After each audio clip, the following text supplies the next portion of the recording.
Hi there, this is Harry and welcome back to Advanced English Lessons with Harry, where we try to help you to get a better understanding and how to use English in a better way, whether it's in conversational English, business English, use of phrasal verbs, adjectives, whatever it happens to be, we're here to help you. And today we're going to do something a little bit different. Quite a few of you have been asking recently about how can they improve their writing skills. As I always tell students, speaking and writing skills are very, very different, two very different skill sets altogether. When you're speaking, it's of course important to be correct and polite, but often when we speak something, it's forgotten about quite quickly. Unfortunately, when we write something, it's there on record, particularly if we're using email or some other form of text. It's there for people to see and they can read it several times, and therefore mistakes become a little bit more obvious, and we have to be really, really careful. And we also have to be really careful how we write, so we might be misinterpreted. Of course, we can be misinterpreted when we speak, but again, when it's written down, it's a little bit more in your line of view and people can comment and remark on it. So there are different skills needed.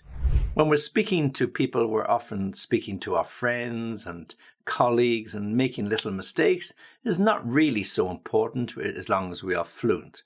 When we're writing, it can be a formal report, it can be a letter for a job interview, whatever it happens to be, we really have to be more accurate. We have to be accurate with our spelling, punctuation, but we also have to be careful with the sort of words that we use. Now, there are lots and lots of platforms available and apps to help you. I mean, two of them would be just Google Translate and Grammarly. Lots of you use them, I know that, and they can be very useful at times, but be really, really careful, okay? Because particularly with Google Translates, it will give you a literal translation. And with English, there are so many different words you can use. And if you've been watching and listening to my particular lessons over the last wee while, you'll begin to understand that there are lots of synonyms for different words, but not all of them can be used in substitution. So you have to be really careful with literal translations because they can look a little bit silly, a little strange, and not what you perhaps intended when you use it, okay? With Grammarly, usually it's correct, but I have noticed, because I use it just to check it with my students, that from time to time it can actually throw up the wrong answer. There may be little twists and variations that you have, and unless you're a native speaker, you won't know what they are. So again, just be careful if you use Grammarly. So my recommendation is not to use either of them, to struggle on at the beginning. If you make mistakes, okay, you make mistakes. But when you get corrected by somebody, a professional teacher, well, then you're more likely to remember rather than relying on Grammarly or Google Translate. Okay, so I've got a 10-point plan here that will improve your writing. It will help you to improve your writing beyond what you would have expected. It takes time, but a lot of the students that I help, and I have a specific course that I do with them, that after a few weeks and a few exercises that I give them, you'd be surprised, really, really surprised how quickly their written skills and the writing they do can improve, and quite dramatically. So, number one, start with short and simple sentences. I mean, this sounds really, really school type approach, but it really does work. Lots of people come to me and they want to write really complex sentences, or when they do send me a sentence, there's no full stop, there's no ending to it, it goes on and on. And the problem with that is if you don't have a proper control on those sentences, you lose control of it, you lose the point that you're trying to say, and there'll be many, many more grammar mistakes than you had intended. So at the very beginning, until you get a little bit more professional in your writing, start with short and simple sentences, a short, simple structure, okay? And then you can build up, and then when you build up, you'll see where you can make improvements and where you can make it a little bit more complex, but start with short, simple. And I have this KISS. Keep it short and simple. Keep it short and simple. KISS. a general rule of thumb that I use, if you want to state some facts, give some facts, then use short sentences. If you're giving data, use short sentences. If you want to describe something like the cow in the field or the dog in the park, you can use longer sentences because you're going to use a lot more adjectives to describe what you see. The long green shoots of new spring grass, okay, or the short-legged barking dog, whatever it might be, you're going to use a lot more descriptive words, and therefore with those type of descriptions you can afford to use longer sentences. But when you're using facts, the population of the country is 1.5 million, full stop. There are 50% of the population employed and 30% of the population under the age of 18, full stop. Short, simple sentences, facts. Okay, moving on to point number 2. Focus on getting your sentences correct and brush up on your grammar. So really, really important at a very early stage to eliminate grammar mistakes. If you eliminate the grammar mistakes, then you can move on and start building those complex sentences that we spoke about. You can start adding adjectives. But if you've got a lot of grammar mistakes, like the wrong preposition, not using the articles, or using the wrong tense, then, no matter how far you go, your written English will always be poor. So we want to eliminate those mistakes at a very early stage. So focus on getting the correct grammar in all of your sentences. Make sure if you're going to use the present perfect that it's the right tense to use. If you're using the present continuous, it's the right tense to use. So, as I said before, you get away with it when you're speaking, you won't get away with it when you're writing. Number 3. Read as much and as often as you can. Apart from enjoyment, you'll see and understand the structure of sentences. You'll see and understand the difference between a sentence in the written format and a sentence in the spoken format, okay? You'll get to understand how people vary how you begin a sentence to change the way it's written to make it more enjoyable for the reader, to make it more interesting to write, and to avoid repetition. So read as much and as often as you can. Of course, books in English, if you're writing in English, so to see how authors do it. But don't read classic books so much. I mean, they're really beautiful books by Charles Dickens or Bronte or whoever it might be that you've got an interest in. By all means, read them. But remember that you're writing now in the 21st century, so the books you should be reading if you want to improve on your written skills should be those books that were also written in the 20th and 21st centuries, because, it's really show you modern English, modern conversation English, how we use reported speech and other aspects. And it's really, really important to read, to look at, and to learn. Okay. What you can also do, point number 4, is to keep a diary. Okay, now the diary is really important, and this will help you to write short stories in English. So if you keep a diary, you get used to writing. So it might be a diary, just a few sentences about what you do every day, or it might be a diary about what you see every day, but it's a great way to practice. Now, it might be handwritten diary, but of course you can use modern technology and you can record it as a Word document, so it makes life a little bit easier. But it's just something you can refer back to and something you can use when you want to write short stories. So you should always try and keep a notepad handy when you're reading a book or you're looking at the internet, because you might want to write down or to capture really interesting sentences in a book that you hadn't heard of, or a group of words or a collocation that you've seen that the author has used that might be quite interesting for you. So you can record that, write it down, and you can use it later on, okay? And this is called sentence mining, okay? So sentence mining is to find interesting collocations, find interesting groups of words, find interesting combinations and sentences that you could use to your advantage later on. Let's say sentence mining. Keep that in your diary and keep a notepad where you can keep a record. Number 5. avoid translating from your native or mother tongue into English. This always causes problems. What it causes is hesitation. It also causes you to use incorrect words, and then you stop and you start and you get no fluency. So try to think in English, okay? It might take you a little bit longer, okay? Often when we're doing written exercises with my students, I ask them, how long did it take you to write that? And if I've given them a short story to write or an essay of a couple of hundred words, it shouldn't really take more than 25 to 30 minutes. But often it will take the early learners 40, 45, 50 minutes, 60 minutes. That's okay. Don't worry about the time it takes you at the beginning. It's much more important to get it accurate, okay? But the more you practice to think in English, then the less time you will take to write it. So you'll start thinking and using the words. You'll start thinking and using the collocations. You'll start thinking and putting the correct structure on your sentences. So try to avoid thinking in your native tongue. Try to think in English. Write in English, speak in English, think in English. Okay, number 6.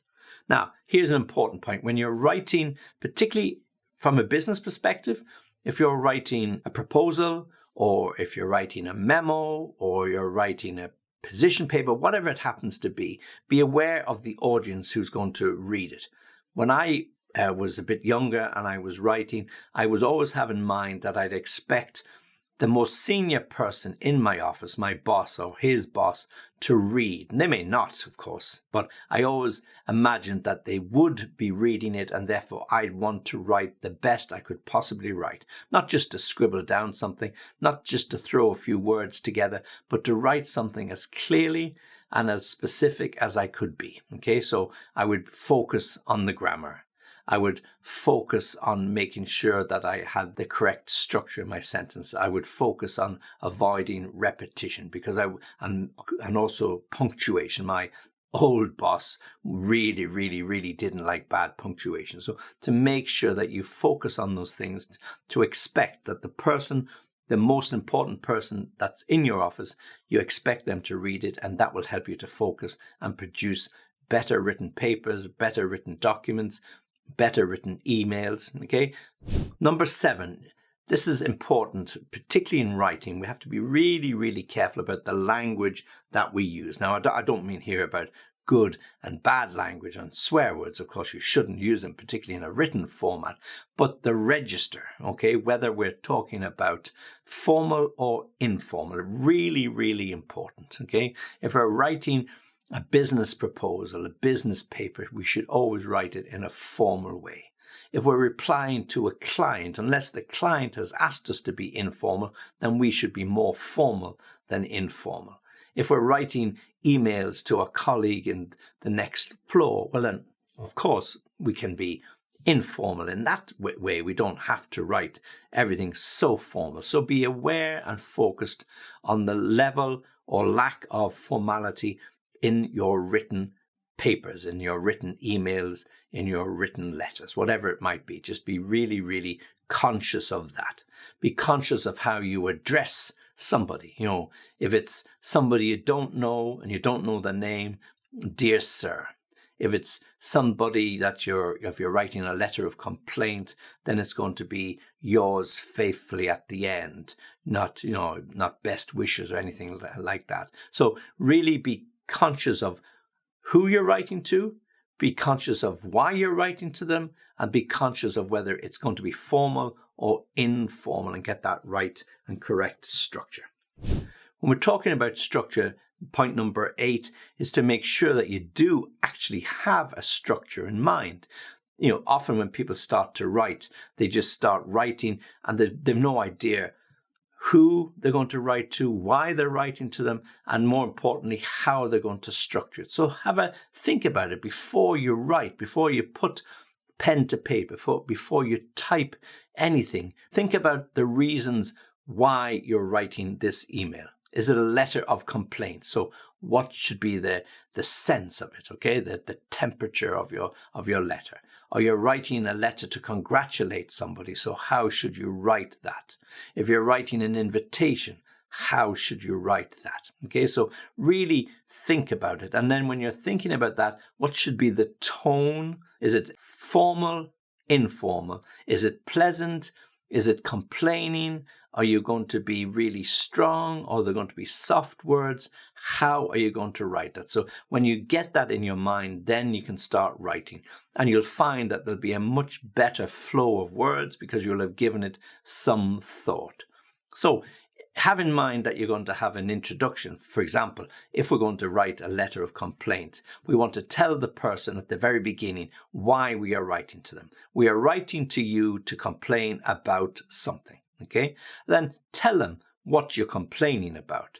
Tell them why you're complaining. It didn't work when you bought it. You took it back to the shop. They wouldn't replace it, etc., etc. So set out particularly and specifically what your complaints are. And then when you come to the end, tell them specifically what you want to happen. I want this product to be replaced. I want it to be replaced immediately. I want my money back. I want whatever you want. You have to set it out and tell them, okay? And then you should sign it, and you may give them instruction. I would expect to get a reply within 2 days, within 3 days, by next week. Tell them exactly when you expect to get a response. So when you have that in your mind, and you can picture it in your mind, it's much easier for you to set it out on paper because you can see it, okay? So don't go into something blindly. Think about it. Think about the words. Think about the tone. Think about the tense, and then commit it to paper, okay? And then you're in a much better shape.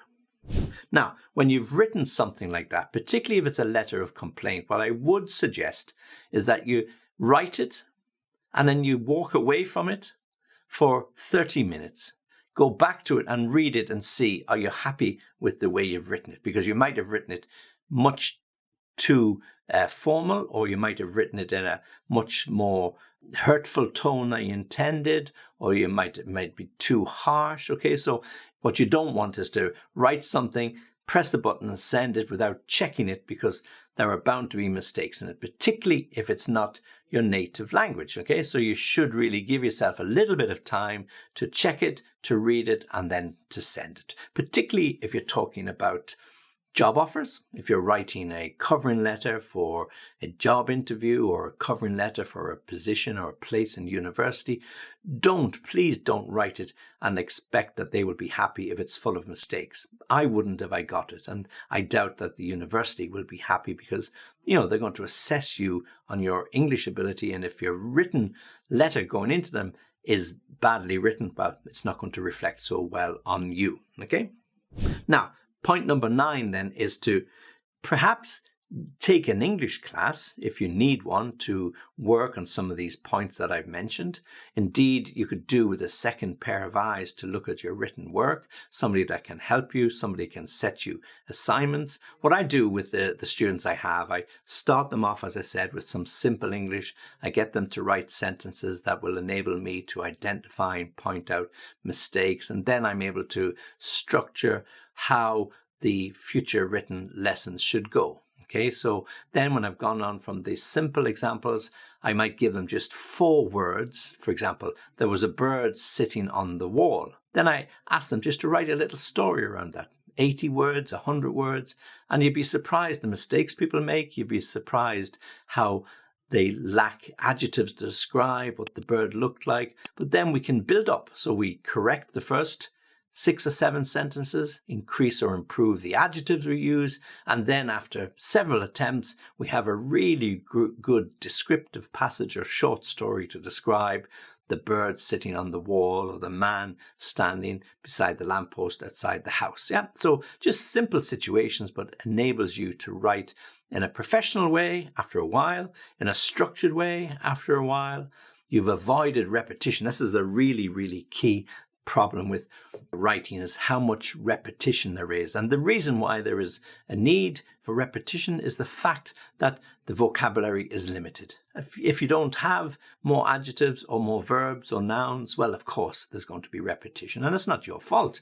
It's just you need a teacher that's going to help you. Not to use change, think, persuade. You have to use other words to change, to alter, to amend, to adjust, to think, to contemplate, to mull over. Yeah? You need other words, other expressions that will help you to write in a much better, clearer and informed way. So that's number 9. Take an English class with a recognized teacher and have another person review that work, particularly if it's a job application, if it's an application for a university course. These are really the critical times when you want your written English to be as good as it possibly can. And the final point, feel free in the lessons to make mistakes. If you don't make mistakes, you don't make anything. I'm absolutely guarantee everybody who started off, certainly with me in their written English, I allow them the flexibility to just write and write. Don't worry about mistakes. Mistakes can be corrected. The problem is if you don't have any thoughts, any ideas to start with. All the issues about repetition, all the issues about unknown words, all the issues about wrong prepositions, don't worry about it. Put them down, see how you feel, and then the teacher will help you to improve that, how to squeeze out those little mistakes that you make. And you'll begin to enjoy your writing. You'll begin to see for yourself where you have repetition. You'll begin to self-correct. And those are the really key critical steps that you'll have to take when you want to improve your writing. Okay, so that's my 10-point plan how you can improve your basic writing skills. They're not, and it isn't rocket science. A lot of it is common sense, but unless you know it, you can't do it. Okay, so you have to apply it. So have a look at the 10 points that I've made.